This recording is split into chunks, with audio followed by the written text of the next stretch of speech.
Besar mulia kasih-Mu, Kau korbankan hidup-Mu, curahkan darah-Mu sebagai ganti dosaku. Kau berikan harapan di dalam kesesakan. Agunglah perbuatan-Mu, Yesus Tuhan penebusku. Karena kasih-Mu yang selamatkanku, menyucikan dan menebus hidupku. Ku naikkan syukur buat pengorbanan-Mu, Maha mulia dan terindah Kau, Yesus. Besar mulia kasih-Mu Tuhan, besar mulia kasih-Mu, Kau korbankan hidup-Mu, curahkan darah-Mu sebagai ganti dosaku. Kau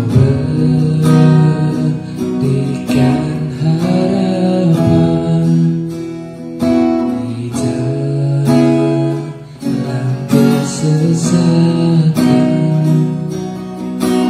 Agunglah perbuatan-Mu, Yesus Tuhan penebusku. Karena kasih-Mu yang selamatkanku, menyucikan dan menebus hidupku. Ku naikkan syukur buat pengorbanan-Mu, Maha mulia dan terindah Kau, Yesus.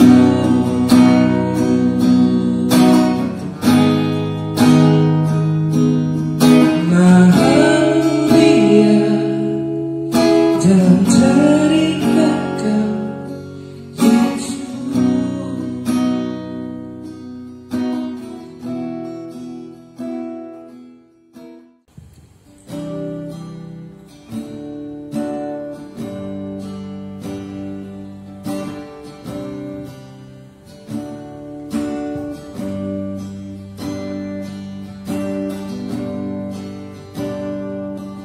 When the mountains fall and the sea turns around, but my word stands strong, says the Lord. When the world gets down, feel a broken heart, but my love won't fail, says the Lord. Your love is powerful, knees shall bow. Your love is mighty, the earth will shake. Your grace abounds enough. You're more than enough for me,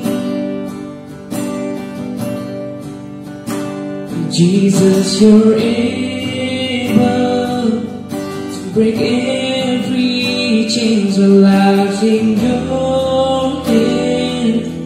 Your in control, grace overflows in us. You're more than enough for me.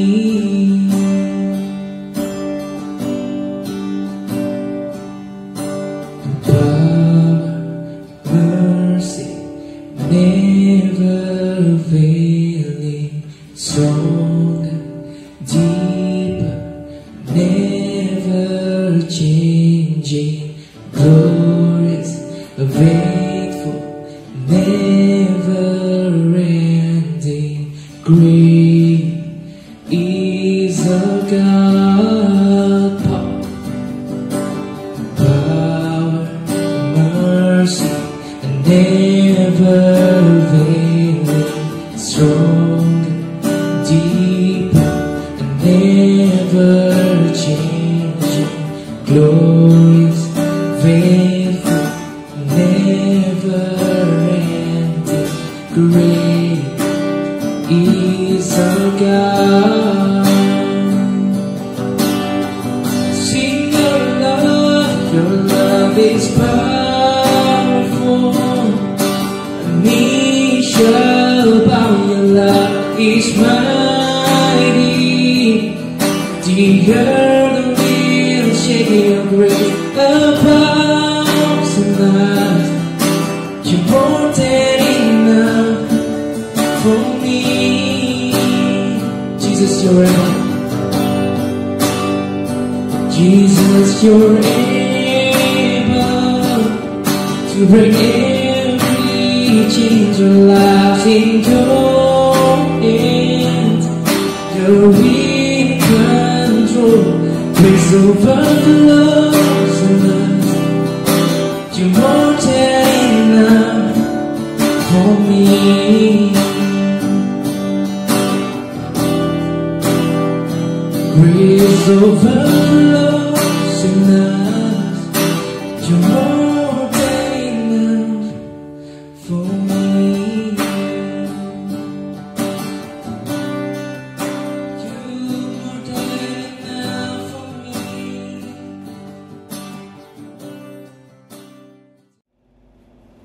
me.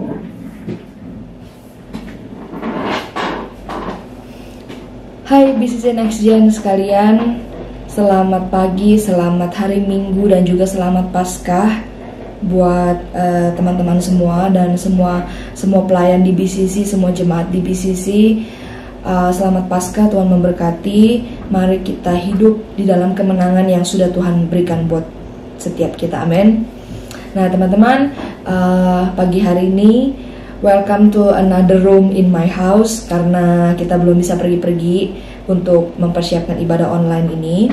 Tapi saya percaya biarlah pesan yang sederhana hari ini boleh mengingatkan kita dan menjadi perenungan buat setiap kita ya. Nah teman-teman, tahun ini kita Paskahnya sangat berbeda, nggak di gereja bersama-sama, banyak event, banyak tarian, banyak drama, tapi sangat sederhana di rumah masing-masing. Tapi saya percaya Paskah bukan berkata soal event besar, tapi soal ucapan syukur betapa Tuhan sudah mengasihi kita. Begitu besar kasih Allah akan dunia ini, sehingga Dia mengaruniakan anaknya yang tunggal, supaya kita orang-orang yang percaya kepada Dia tidak mati kekal, justru punya kehidupan kekal, punya harapan. Karena saya percaya bahwa Tuhan sudah menang atas segala dosa, segala maut, segala kesakitan kita, kemiskinan kita. Dan saya percaya kita bisa hidup di dalam kemenangan yang sudah Tuhan berikan, amin. Nah teman-teman, masih di tengah pandemi ini, saya percaya mungkin nggak cuma orang-orang dewasa aja yang nggak cuma orang dewasa, nggak cuma orang berbisnis yang mengalami krisis dari pandemi ini, tapi mungkin sebagian besar orang, mungkin anak-anak remaja atau keluarga, teman-teman semuanya gitu ya, mengalami hal yang mungkin nggak enak gitu dari pandemi COVID yang sekarang kita alami gitu ya. Ini adalah sebuah pandemi dari 100 tahun terakhir yang nggak pernah terjadi sebelumnya, dan cukup mengubah pola kehidupan kita, even pola kehidupan kita beribadah, ya.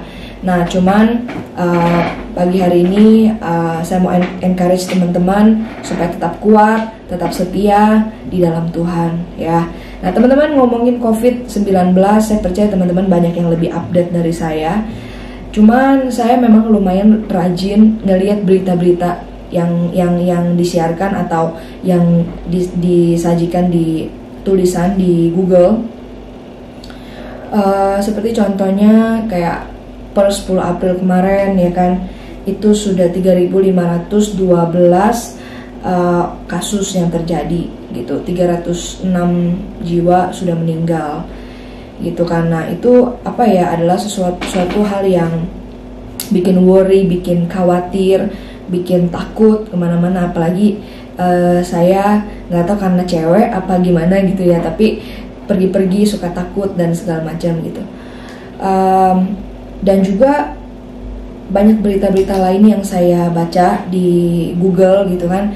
Dan salah satunya adalah berita yang mendorong saya untuk apa ya, membuat judul seperti yang teman-teman lihat di video kita kali ini, yaitu Easter cancel. Paskah dibatalkan, Paskah ditiadakan.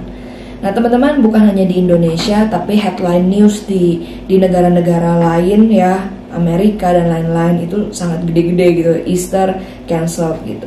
Kenapa? Karena mereka negara Kristen juga gitu kan, dan buat kita orang-orang Kristen itu bukan suatu berita yang menyenangkan ya, tetapi berita yang tidak membawa sukacita gitu. Karena Easter itu kebangkitan Tuhan itu hal yang ingin kita rayakan, ingin kita naikkan ucapan syukur kita gitu kan. Nah, salah satunya kayak misalnya di Antara News, PGI Lampung, ibadah Paskah di gereja ditiadakan. Terus perayaan Paskah di pemakaman ditiadakan karena virus corona. Aktivitas gereja ditiadakan karena COVID-19.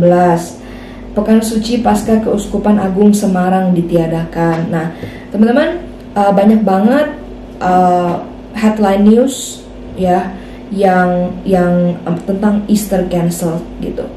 Paskah dibatalkan, Paskah ditiadakan gitu kan. Nah, teman-teman, itu yang membuat saya pengen angkat judul ini. Meskipun ini bukan berita yang sukacita buat kita, tapi biarlah apa yang menjadi pesan sederhana hari ini boleh menjadi sukacita buat kita semua ya. Nah, teman-teman, waktu saya baca headline news berita seperti ini, yang ada di hati saya dan pikiran saya adalah begini. Yes, Easter cancel betul, Paskah dibatalkan, Paskah ditiadakan betul, but not in our life. Gedung gereja boleh nggak bisa buka karena pandemi ini, tetapi janjinya Tuhan, makna Paskah, kasihnya Tuhan, janjinya Tuhan, kebangkitan Tuhan, kemenangan Tuhan tidak akan pernah tercancel di dalam kehidupan kita. Teman-teman, kenapa saya sampaikan ini? Karena mungkin banyak orang Kristen yang hanya menganggap bahwa Paskah itu adalah sebuah event. Mereka tidak berpikir bahwa Paskah itu kita memaknai kasihnya Tuhan yang berkorban luar biasa buat kita loh. Sampai dia meninggalkan surga yang ya kita bilang indah lah, hanya untuk kita orang-orang yang berdosa, supaya kita bisa lebih dekat lagi sama Tuhan. Karena Tuhan itu kudus, kita penuh dosa. Jadi Tuhan berkorban supaya kita bisa lebih dekat lagi sama Tuhan. Janji Tuhan, kemenangan Tuhan atas maut tidak akan pernah tercancel dari kehidupan kita, tidak akan pernah ditiadakan dari kehidupan kita, hanya karena Paskah kita tidak rayakan ya.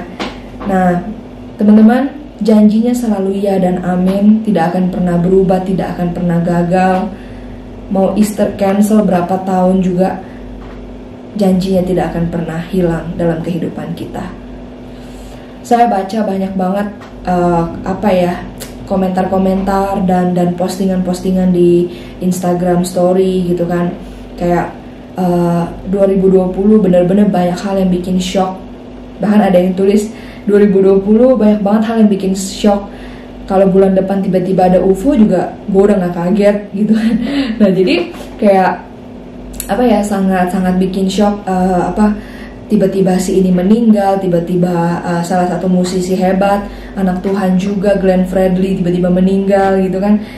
Kayaknya orang-orang langsung netizen langsung ngepost hal yang seperti itu. 2020 bukan tahun yang indah, 2020 bukan tahun yang berkemenangan ya, ibaratnya seperti itu gitu ya. Tapi teman-teman, janji Tuhan gak seperti itu. Janji Tuhan di tahun manapun, setiap musim kehidupan kita tetap iya dan amin. Dia tetap setia, janjinya tidak pernah gagal, kebangkitannya, kemenangannya ya selalu ada di dalam kehidupan kita. Teman-teman, 2000 tahun yang lalu ya, waktu murid-murid melihat Tuhan Yesus ditangkap, mereka tuh semuanya lari. Mereka shock, under pressure, takut pastilah ya, karena kenapa tiba-tiba kok ditangkap seperti ini gitu. Dan bahkan waktu mereka di hari Sabtu, di hari Minggu gitu kan, mereka juga gak berpikir kalau Tuhan itu akan bangkit. Even Tuhan udah pernah bilang sama mereka kira-kira 4 kali, saya akan diserahkan, saya akan mati, dan saya akan bangkit pada hari ketiga. Tapi karena mereka under pressure, lagi takut, mereka gak bisa berpikir dan mereka gak bisa ingat sama janji-janji Tuhan yang pernah Tuhan bilang sama mereka gitu. Bahkan di hari Minggu pagi itu mereka masih takut, mereka kunci pintu supaya karena mereka takut sama orang Yahudi ya. Tetapi teman-teman, waktu mereka datang ke kubur, waktu mereka dengar kabar itu dan mereka datang ke kubur itu, malaikat itu tanya, siapa yang kalian cari? Dia sudah nggak ada di sini, dia sudah bangkit. Teman-teman, dia sudah bangkit. Itu sangat berarti buat kehidupan kita. Kalau Tuhan nggak bangkit, kita nggak ada hari ini. Orang Kristen nggak ada hari ini. Dan teman-teman boleh merenungkan ya bahwa Tuhan Yesus tuh bukan bangkit secara roh doang loh, secara jiwa. Jadi jasadnya masih meninggal, rohnya bangkit kepada Bapa. Kalau Tuhan seperti itu, dia sama seperti pahlawan-pahlawan lain. Jasadnya masih ada, rohnya sudah pergi kepada Tuhan. Tapi dia enggak. Dia bangkit secara physically, secara flesh, secara daging. Dia bangkit benar-benar secara utuh sebagai daging manusia gitu ya. Itu sangat berarti loh teman-teman buat kita. Kenapa? Karena itu membuktikan, Tuhan mau membuktikan bahwa dia sudah menang. Dia sudah menang atas segala maut, atas segala dosa, atas segala kesakitan, kemiskinan. Tuhan sudah tebus semua. Tuhan sudah menang atas itu semua. Seperti Tuhan pengen menunjukkan bahwa saya hadir sebagai raja ya, yang siap meremukkan segala iblis di bawah tumit saya. Itu dulu kitab Kejadian ditulis gitu. Keturunanmu akan meremukkan kepalanya ular yang artinya iblis ya. Nah itu mungkin tuh teman-teman nanti bisa diskusi juga di Komsel gitu kan. Tapi teman-teman, kebangkitan Tuhan itu apa ya, janji yang terbukti. Even mereka tuh nggak pernah ingat bahwa Tuhan tuh pernah berjanji seperti itu gitu loh. Bahkan Maria Magdalena pun pas datang ke kuburnya Tuhan ya kan, Tuhan sudah bangkit, terus Tuhan panggil dia kira tukang kebun. Saking no idea-nya Tuhan tuh pernah bangkit, Tuhan tuh pernah bilang bahwa dia akan bangkit. Nah teman-teman, tetapi apa yang terjadi pada hari ketiga? Tuhan betul-betul bangkit dan menang atas segalanya gitu. Janjinya, penyertaannya, kebangkitannya, kemenangan yang Tuhan berikan buat kita gitu ya, tidak pernah tercancel dari kehidupan kita, tidak pernah ditiadakan, tidak pernah tidak pernah selesai Ya, karena Tuhan bilang aku akan menyertai engkau sampai kepada akhir zaman. Kita percaya dalam krisis apapun, dalam apa yang teman-teman alami hari ini, mau banyak yang bilang 2020 nggak oke, 2020 banyak aneh-anehnya gitu kan ya. Kita tetap percaya bahwa di dalam ketakutan pun kita percaya bahwa janji Tuhan itu, Tuhan akan meluputkan kita dari kesesakan kita, Tuhan akan meluputkan kita dari kesengsaraan, dari penderitaan, dari apapun yang bukan berasal daripada Tuhan. Ya, jadi teman-teman, saya tutup dengan kalimat ini. Mungkin gedung gereja boleh tidak terbuka karena pandemik ini ya, tidak terbuka artinya kita tidak ibadah dulu. Mungkin gedung gereja belum boleh terbuka gitu, tapi selama kuburnya Tuhan dulu sudah terbuka, artinya Tuhan sudah bangkit buat kita. Paskah tidak akan pernah tercancel, ever, nggak akan pernah ya. Jadi saya pengen teman-teman anak muda bisa lebih memaknai Paskah ini bukan sebagai event ya, tetapi sebagai satu perenungan akan kasih Bapa yang begitu luar biasa, janjinya yang tidak pernah terpikirkan oleh kita, kemenangannya yang sudah Tuhan berikan buat kita, kemenangan atas apapun yang sudah Tuhan berikan buat kita. Kita mengucap syukur dan kita renungkan dan kita hidup di dalamnya. Jadi itu yang saya pengen sharingkan. Biarlah pesan yang sederhana ini boleh menjadi perenungan buat kita. Mari kita berdoa. Tuhan, terima kasih kami sudah memuji Engkau, kami sudah mendengarkan firman-Mu. Biarlah kami hidup dalam kemenangan yang sudah Tuhan berikan bagi setiap kami. Kami berdoa Tuhan, biarlah pesan yang singkat ini boleh menjadi rema dalam kehidupan kami, boleh menjadi pimpinan-Mu dalam kehidupan kami Tuhan. Biarlah kami terus percaya bahwa janji-Mu ya dan amin. Even perayaan Paskah kami tidak terjadi Tuhan, tapi kami percaya bahwa janji-Mu tidak akan pernah tidak terjadi dalam kehidupan kami. Terima kasih Tuhan, kami mengucap syukur atas segala berkat-Mu. Tuhan sertai kami dalam setiap musim hidup kami, terutama dalam situasi-situasi seperti ini. Kami tahu bahwa Engkau yang berkuasa, Engkau di atas segalanya, Engkau yang take control Tuhan. Terima kasih, dalam nama Tuhan Yesus kami mengucap syukur dan berdoa. Haleluya, amin. Ya teman-teman, thank you udah beribadah bersama. Silakan DM kalau habis ini mau ikut live streaming yang umum bersama dengan keluarga, silakan ya, biarlah pesan yang singkat ini boleh menjadi perenungan kita. Terima kasih teman-teman, see you dalam kesempatan yang berikutnya.